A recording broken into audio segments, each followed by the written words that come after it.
నన్ను ప్రకటించినప్పుడు నటరాజన్ లాజరస్ అని ప్రకటించారు. నా అసలు పేరు పుదుక్కోడు నటరాజన్ సుబ్రహ్మణ్య శర్మ. నేను మీతో తెలుగులో మాట్లాడుతున్నాను కానీ నేను తెలుగువాణ్ణి కాదు. నాది అసలు ఈ ఆంధ్రప్రదేశ్ కాదు, తెలంగాణ అంతకంటే కాదు. నాది కేరళ రాష్ట్రం పాలఘాట్ అన్నటువంటి ఒక జిల్లాలో పుదుక్కోడు అన్నటువంటి ఒక గ్రామానికి చెందిన అయ్యర్ బ్రాహ్మణ కుటుంబంలో పుట్టాను. మా నాన్నగారి పేరు నటరాజన్ గారు. ఆయన కాకినాడలో 53 సంవత్సరాలుగా శబరిమలే తీసుకెళ్తున్నటువంటి ఒక అయ్యప్ప గురుస్వామి. అలాంటి ఒక మంచి భక్తి కలిగిన కుటుంబంలో నేను జన్మించాను. మా అమ్మగారి పేరు రాజ్యలక్ష్మి. మా అమ్మకి చాలా భక్తి ఎక్కువ, పూనకాలు ఎక్కువ. అలాంటి భక్తి కలిగిన కుటుంబంలో నేను పుట్టాను. మా పెదనాన్నగారి పేరు పరమేశ్వరన్. మా పెదనాన్నగారి అబ్బాయి ఇక్కడే ఈ హైదరాబాద్లోనే ఉన్నారు. ఆయన పేరు doctor P P Sethubabu. Is a gastroenterologist. Now is working for Saivani. ఆయన నా అన్నయ్య. నేను అంటున్నాను, అలాంటి ఒక భక్తి కలిగిన కుటుంబంలో నేను జన్మించాను. ప్రియులారా, మేము 5 సంతానం. నా అన్నయ్య, నా అక్క, నా రెండో అన్నయ్య, నేను కవల పిల్లలం. వాడి పేరు రాముడు, నా పేరు లక్ష్మణ్. నాకు ఒక తమ్ముడు ఉన్నాడు. వాడు ఈ హైదరాబాద్ రాజేంద్ర నగర్లో ఉంటాడు. నేను ఎందుకు చెప్తున్నానంటే ఈ వివరాలు, ఒక వ్యక్తిని క్రీస్తు దర్శిస్తే వారి జీవితాలు ఎంత అత్యున్నతంగా మార్చబడతాయో దానికి ఒక సాక్ష్యం నేను అంతే. ఎందుకంటే సత్య అన్వేషణలో నిజరక్షకుడైన యేసుక్రీస్తుని తెలుసుకోగలిగాను. నాకు వేరొక విధమైనటువంటి సాక్ష్యం లేదు, కానీ నిజమైనటువంటి మార్గాన్ని తెలుసుకోవడానికి చేస్తున్న తాపత్రయములో పడుతున్న ప్రయత్నాలలో నిజదేవుడైన యేసు నన్ను దర్శించడం జరిగింది. ప్రియులారా, నేను ఇలాంటి వేదికల మీద ఎన్నో అయ్యప్ప స్వామి భజనలు చేశాను. నేను మండపాలు కట్టడంలో దిట్ట. ఈ ప్రాంతానికి కూడా వచ్చి నేను ఎన్నోసార్లు భజనలో పాల్పొందాను.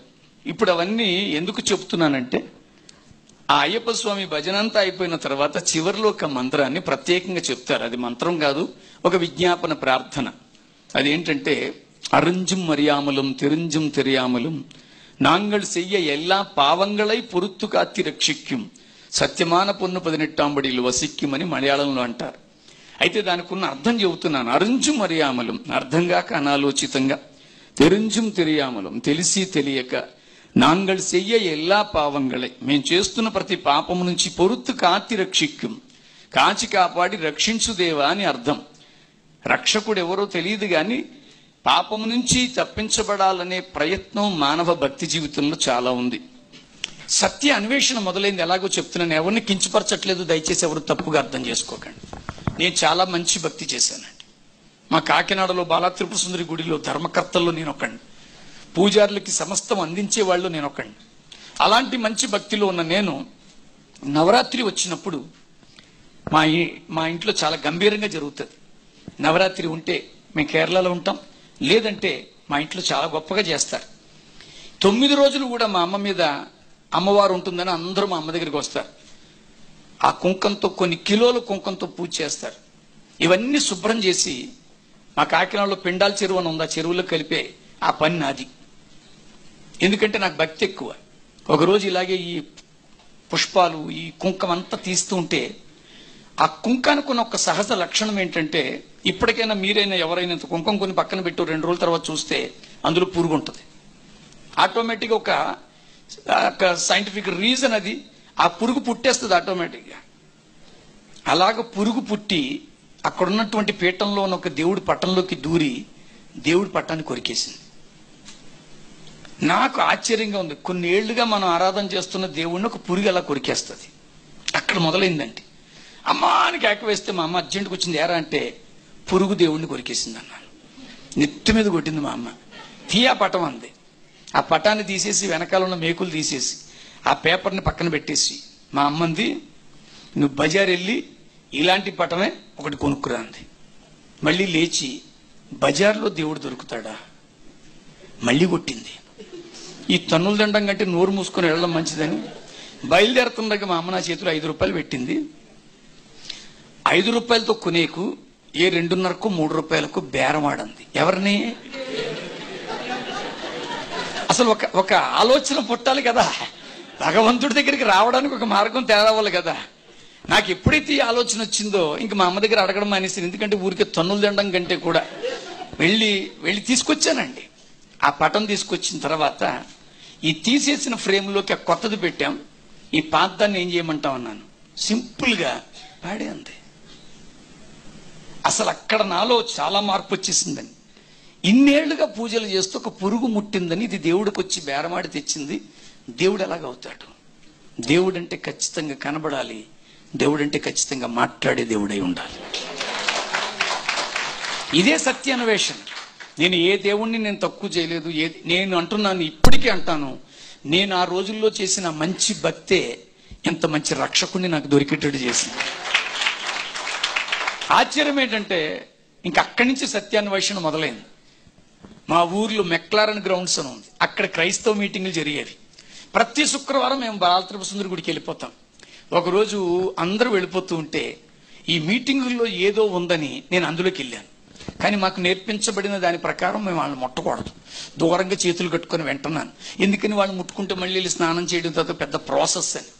ఈ లోపల అక్కడ ఉన్న బోధకుడు మాట్లాడుతున్నాడు, నిన్ను కాపాడే దేవుడు కొనుకడు, నిద్రపోడు. ఈరోజు దేవుడు నిద్రపోడండి. ఆశ్చర్యం ఏంటంటే నాకు ఆశ్చర్యం అయిపోయింది. ఎందుకని నేనే మా దేవుని పీట మీద పడుకోబెట్టి పొద్దున్నే నేనే లేపాలి. ఇది నవ్వులాటగా చెప్పట్లా, దానికి ఒక పాట మళ్ళీని, మేలుకో గురురాజ. ఇది నన్ను విచిత్రంగా అనిపించింది. ఇంకొక మాట ఏంటంటే అది నన్ను స్పందింపజేసింది ఏంటంటే, నీ కొరకు రక్తం ఇచ్చిన దేవుడు.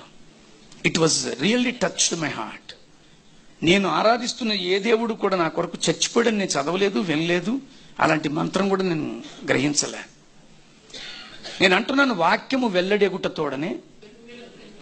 నిజంగా వెలుగు నీలోకి రావాలంటే వాక్యాన్ని వినాలి. ఇంకక్కడి నుంచి నా దృష్టి, నా దిశ మారింది. I started going to church. మా ఇంటికి వెనకాల చర్చికి వెళ్ళడం మొదలెట్టాను. ఇంకా అందరూ నా మీద చూసి, ఆ బ్రాహ్మణ అబ్బాయి వచ్చి కూర్చుంటున్నాడు, ఆ గురుస్వామి గారు అబ్బాయి వచ్చి కూర్చుంటున్నారు అని నన్ను అంటున్నాను. నాకు సిగ్గులేదు, ఎందుకంటే సత్యం తెలుసుకోవాలనుకున్నప్పుడు పోతాం కదా. ఈ లోపల ఆ సహవాసం వాళ్ళు నాకు ఈ బైబిల్ ఇచ్చారు. దీనికి నాకు ఒకే వయసు ప్రభువులో. ఆ బైబిల్ ఎప్పుడైతే చదవడం మొదలు పెట్టానో అర్థం అవ్వట్లేదండి. బైబిల్ చదివిన వెంటనే ఏమర్థం అవుద్ది? అర్థం అవ్వట్లా. అయినా చదువుతున్నాను. ప్రార్థన అనేది కొంచెం కొంచెం నేర్చుకున్నాను. ఈ లోపల జంధ్యాల పౌర్ణమి వచ్చింది. జంధ్యాల పౌర్ణమి వస్తే ఖచ్చితంగా జంధ్యం మార్చుకోవాలి, పూర్ణలు అంటాం మేము. మా నాన్నగారు, మా పెద్దన్నయ్య, నా చిన్నన్నయ్య, మా తమ్ముడు ఎవరికి వాళ్ళు పట్టుబట్టలు కట్టుకుని రెడీగా ఉన్నారు. అనుకోని సందర్భంలో ఒక మాస్టరు, ఒక బ్రాహ్మణ మాస్టరే, మీ జంధ్యం ఏంటంటే అంతలా ఉంది, నాది ఏదో 3 పోగులే ఉందంటే, పెళ్ళైతే వేస్తారు లేరా ఇంకొక 6 పోగులు అని ఎలా పట్టుకుంటే తెగిపోయింది. నా దగ్గర జంధ్యం వేసేసుకుంటావా అన్నాడు ఆయన. వద్దులేండి, తెగిన కాడికి దిగినట్టే ఉంచండి అన్నా నేను. అది ఎందుకు తెగిందో తర్వాత తెలుసు. మీరు నాలో బహుగా ఫలించి నిమిత్తము పనికి రాని తీగలు కత్తిరింపబడతాయని అలాగ కత్తిరించబడిపోయిందని తర్వాత తెలుసు. మొత్తానికి ఊడిపోయింది. ఇప్పుడేమో జంధ్యాల పౌర్ణమికి మార్చుకోవాలంటే ఏముండాలి? అది లేదు. ఎప్పుడైతే మా నాన్నగారికి చెప్పడానికి నాకు భయం వేసిందో, మా అమ్మ, మేము అరవాళ్ళం అన్నాను కదండి, ఈ 9 గజాలు ఎంఎస్ సుబ్బలక్ష్మి కట్టుకుంటుంది మా చీరలు, అలా కట్టుకుని నా దగ్గరికి వస్తుంది. ఎంగడా ఉన్నాడు పూర్ణలింగే అని అడుగుతుంది. ఇల్లేమ్మా అన్నాను. మా నాన్నతో వెళ్ళి చెప్పేసింది. అంతే మా నాన్నగారు చాలా ఆవేశంగా వచ్చి నా గోప మీద కొట్టేశారు. నా సొరుగులో ఉన్న ఈ బైబిల్ని తీసి విసిరేసి నన్ను మెడ పట్టుకొని బయటికి తోసారు. అంటే తోసేయడం అంటే అంత ఎత్తు నుంచి కింద మెట్ల వరకు కింద పడ్డాను. ఇవన్నీ వదిలిపెట్టేసి నువ్వు వస్తే ఇంట్లోకి రా, లేదంటే గెట్ లాస్ట్. ఆ సమయంలో అప్పటికే నేను కొంచెం ఉద్యోగం చేస్తున్నాను, డబ్బులు సంపాదిస్తున్నాను, కొత్త రోషం ఉంది. సరే ఈ బైబిల్ని హత్తుకొని ఏ మెక్లారన్ స్కూల్లో విన్నానో అక్కడే ఇందులో వర్షం పట్టేసింది. ఆ వర్షానికి మెట్ల కింద కూర్చున్నాను. ప్రియులారా, ఇది వాస్తవం, నాకు నిజం. నేను అక్కడ ఉంటూ ఉండగా నేను చేసిన భక్తి అంతా గుర్తొచ్చి, ఇంకా చివరికి సమయం అయిపోతుంది, ఒకటి ఆకలేసేస్తుంది, ఇంట్లోంచి తొయ్యబడ్డానన్న బాధ ఉంది. అప్పుడు వెంటనే నా నోట్లోంచి వచ్చిన ఒకే ఒక అరుపు ఏంటంటే, ప్రభువా అని గట్టిగా అరిచేశానండి. మీకు ఇది ఆశ్చర్యం ప్రియులారా, నాకు నిజం, కొన్ని లక్షల కాంతి నా ముందుకు వచ్చేసిందండి. ఆ కాంతిలో నుంచి 2 చేతులు ఇలాగ చాచిన చేతులతో, నీవు వెతుకుతున్న దేవుడును నేను, ఈ రోజు నుంచి నువ్వు నా బిడ్డవన్నాడు. అంతే. దేవునికి స్తోత్రం కలుగున. ఆ దివ్య మంగళ స్వరూపాన్ని చూసిన నేను వెళ్ళకిలా పడిపోయానండి. 5 నిమిషాల తర్వాత లేచాను. యోహాను సువార్త 1:12 అని క్లియర్గా, నేను ఎన్నో దర్శనాలు చూస్తున్నాను ఇప్పుడు, అప్పుడు కూడా అదే వచ్చింది. మేఘాలతో ముద్దలు పెట్టినట్టుగా కనపడితే తనని ఎందరు అంగీకరించారు వారందరికీ, అనగా తన నామమందు విశ్వాసం ఉంచు వారందరికీ ఆయన పిల్లలగుటకు ఆయన అధికారం ఇచ్చాడు. ఆ అధికారంతో తిరిగి ఇంటికి వెళ్ళిపోయాను. నన్ను ఇంట్లోకి చేర్చుకోకూడదు అన్నారుగా మా నాన్న. మా అక్కకి అప్పుడప్పుడు డబ్బులు ఇస్తుంటాను, అదంది వెనక నుంచి వచ్చారు అన్నం పెడతాను అంది. నేనన్నా తలుపుతే, ఎందుకంటే ఇప్పుడు నేను దేవుని బిడ్డనయ్యాను, లోపలికి వెళ్ళి నా కంచం ఎవడు ముట్టుకోరు, నా బట్టలు నావన్నీ సపరేట్గా ఉంటాయి. గబగబా వెళ్ళి ఆ వర్షంలో తడిచిన బట్టలు మార్చుకున్నాను, శుభ్రపరిచాను, అన్నం పెట్టుకున్నాను. నా కంచంలో తింటుంటే మా నాన్నగారికి తెలిసిపోయింది. ఆయన వచ్చేసి డాయ్ అనుకుంటూ సీరియస్గా వచ్చారు. నేను కూడా అంతే సీరియస్లో లేచాను, యాయ్ అన్నాను నేను.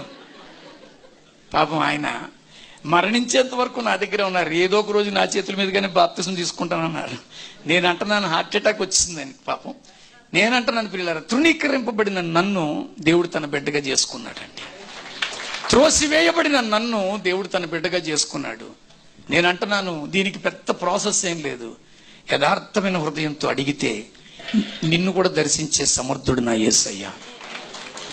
ఓన్లీ ద థింగ్, ప్లెయిన్ హార్ట్గా మీరు అడిగి చూడండి, యేసయ్య నువ్వు నాకు కావాలని. నా జీవితంలో జరిగిన చిన్న ఉదంతం, 10th క్లాస్ చదువుతున్నాను, ఎగ్జామ్స్ రాస్తున్నాను. ఎగ్జామ్స్ ముందు చదువుతుండగా మా నాన్నగారు అన్నారు, ఒరే మీ ఇద్దరు ఖచ్చితంగా 10th క్లాస్ పాస్ అవ్వాలన్నారు. మా నాన్న దగ్గర తన్నులు తినడం కంటే కూడా 10th పాస్ అయిపోవడం ఈజీ. మాకు ఒక సిస్టర్ ఉందండి, మా నాన్నగారి చెల్లెలు, మా అత్త, doctor PP Rajamma. She's a gynaec doctor. ఇప్పటికీ ఈ ఎన్టీ రామారావు ఆరోగ్య పథకంలో డాక్టర్గా ఉన్నారు. ఆవిడకు ఒక మంచి మిత్రురాలు, ఈ లాజర్స్ గారి లాగా గుణ ఆవిడ పేరు. She's a Christian, Baptist church విశ్వాసి. ఆవిడ రోజు మా ఇంటికి వచ్చేది. ఈవిడేమో రాజక్కాండం అలవాటు, ఆవిడ గుణక్కాండం అలవాటు. ఒకరోజు ఆ గుణక్కని అడిగిన, అక్క మీ ప్రభు ఏది అడిగినా చేస్తాడంట కదా, నా 10th క్లాస్ పాస్ అయ్యేటట్టు అడగవా అన్న. ఆవిడంది, నేను అడిగితే కాదురా నువ్వు అడగరా అంది. నాకు చేత కాదక్క అంటే, నేను నేర్పిస్తానుగా యేసు రక్తం జయం. యేసు రక్తం జయం అంటే పరీక్ష పాస్ అయిపోతానని చెప్పింది. ఇంకా పుస్తకాలన్నీ ముందు పెట్టుకొని అందరి ముందు, అంటే మా ఫ్రెండ్స్ ముందు, వాళ్ళందరి ముందు కంబైన్డ్ స్టడీ అండి. యేసు రక్తం జయం పరీక్ష పాస్ అవ్వాలి అని మొదలెట్టేవాడిని నేను. ఈ లోపల మా నాన్నగారు అన్నారు ఒక రోజు చూసి, ఒరే మీ ఇద్దరు పరీక్ష పాస్ అయితే అన్నవరం తీసుకెళ్లి గుండు చేయిస్తానన్నారు. నాకు అన్నవరం వెళ్ళడం అంటే చాలా ఇష్టం, ఎందుకంటే అక్కడ మంచి గౌరవ మర్యాదలు, పైగా ప్రసాదం బాగుంటుంది, ఇన్ని గొడవలు ఉన్నాయి. అయితే మనకి ఆడపిల్ల ఫ్రెండ్స్ ఎక్కువ, వాళ్ళతో సినిమా ప్రోగ్రామ్ 10th అయిపోయిన తర్వాత వాళ్ళ ముందు గుండేసుకు తిరగడానికి ఫీలింగ్ ఎక్కువ. అందుకని గుణక్కని అడిగాను, గుణక్క గుండు తప్పడానికి ఏదైనా ప్రార్థన ఉంటుందా అంటే, మాకుంటాయండి డబ్బులను బట్టి ప్రార్థనలు, అదే అలవాటు మీద అడిగితే దీనికి కూడా అదే ప్రార్థన. ఏంటది? ఇంకప్పుడు మొదలు పెట్టేవాడిని, యేసు రక్తం పరీక్ష పాస్ అవ్వాలి, యేసు రక్తం కూడా తప్పాలి అనేవాడిని. నాకు అదే బాణి అలవాటు. లక్ష్మీ క్షీర సముద్ర రాజధాని హంసలింగ దామేశ్వరి అన్నట్టుగా. ఇలాంటి ప్రార్థన ఎవడన్నా వింటాడా? ఇలాంటి ప్రార్థనలకు ఎవరైనా సమాధానం చెప్తారా? లోకంలో ఏ దేవుడు చెబుతాడో తెలియదు, కానీ నా యేసు దేవుడు చెప్తాడు. దేవునికి స్తోత్రం. ఆశ్చర్యం ఏంటంటే 10th క్లాస్ రిజల్ట్ వచ్చేసాయి, నేను పరీక్ష పాస్ అయిపోయాను. నేను పరీక్ష పాస్ అయిపోతే ప్రమాదం ఏంటి? నా దేవుడు గుండు కూడా తప్పించేశాడు. ఎలాగో తెలుసా అండి, నాకు కవల సోదరుడు పరీక్ష పోయింది. వెంటనే మా నాన్నగారు అన్నారు, రే ఆడి ముందు నువ్వు గుండేసుకు తిరిగితే ఫీల్ అవుతాడు, నువ్వు మానేమన్నావు ఏంటి? నువ్వు ఏ స్థితిలో చెప్పిన అర్థం చేసుకుని క్రీస్తు ఇక్కడ ఉన్నాడు. నమ్మితే స్తోత్రం చెప్పు. ఓన్లీ ద థింగ్, మనం ఆయనతో చెప్పుకుందాం, మన పరిస్థితి ఆయనతో చెప్పుదాం. మనకున్నటువంటి ప్రతిదీ కూడా తీర్చగలిగే, మార్చగలిగే దేవుడు ఇక్కడ ఉన్నాడు. నువ్వు దీని గురించి నీ మనసుని అర్పిస్తే చాలు నాన్న, నీ హృదయాన్ని అర్పిస్తే చాలు నాన్న. ఆయన కోరుకునేది కూడా చెడిపోయిన, పడిపోయిన ఈ పాడు బ్రతుకుల్ని కోరుకుంటున్నాడు ఆయన. నా ఫ్రెండ్ ఒకడు ఉన్నాడు కాకినాడలో, పిఎస్ఆర్ జ్యువెలర్స్. వాడు తన కారు వేసుకుని వైజాగ్ నుంచి వస్తూ నా కారు వెనకాల ఆడి కారు ఆపాడు. నన్ను చూసిన వెంటనే మురిసిపోయాడు. ఒరే సుబ్రహ్మణ్యం బాగున్నావా అని పలకరించాడు. రారా టీ తాగుదామని ఇద్దరం టీ తాగుతున్నాం. అప్పుడు వాడు నన్ను ఒక ప్రశ్న అడిగాడు, ఒరే ఆ భక్తిలో నువ్వు బాగా తెలుసు నాకు, ఎక్కడ చూసినా నువ్వే ఉండేవాడి, ప్రతి భజనలో నువ్వే ఉండేవాడివి, ఇప్పుడు కూడా ఎక్కడ చూసినా నీ ముఖమేరా, ఎన్ని పోస్టర్లు కనపడుతున్నాయి, ఆ దేవుడికి ఈ దేవుడికి తేడా ఏదైనా ఉందరా అని అడిగాడు. చాలా మంచి ప్రశ్న. నేను అన్నాను, ఒకటేరా తేడా, ఆ దేవుడి దగ్గరికి మనం వెళ్ళాలి, ఈ దేవుడు మన దగ్గరికి వచ్చేస్తాడు. జక్కయ్య దగ్గరికే వచ్చేసాడు. వచ్చి జక్కయ్యతో ఒకటే మాట అంటున్నాడు, త్వరగా కిందకి దిగిరా. నాకు ఇది చాలా ఇష్టమైన మాట. త్వరగా ఎందుకని ఉంటాడు? రేపేమి సంభవించునో నీ జీవితం అయిపోయే లోపల తెలుసుకో. రెండోది ఏంటో తెలుసా? నాకు అన్నీ తెలిసి నాకు ఎవడు చెప్పక్కర్లేదు అనుకుంటా. కాలము, నీ కాలం ఇప్పుడు నీ చేతిలోనే ఉంది మిత్రమా. అందుకని ఇంగ్లీష్లో అన్నారు time and tide, wait for. ఎవరి కొరకు ఆగదండి కాలము కెరటం. నీ కాలం అయిపోయే లోపులో లోకరక్షకుడైన క్రీస్తుని తెలుసుకో మిత్రం. ఆన్ ఫైన్ డే ఈ కాలం అయిపోతుంది, ఈ కాలం అయిపోతుంది. మూడోది ఏంటంటే యవ్వనం. అది యవ్వనస్తులకి చెప్పే మాట. Once if you lose your identity when your young you never get back. కనుక ఇది పూర్తి అయిపోయే లోపల నీ జీవితాన్ని ప్రభుకి ఇవ్వడానికి ఇష్టపడతావా? మీలో కొంతమంది ఆలోచన చేయండి. ప్రభు ఎందుకు వచ్చాడో నేను చెప్పాను.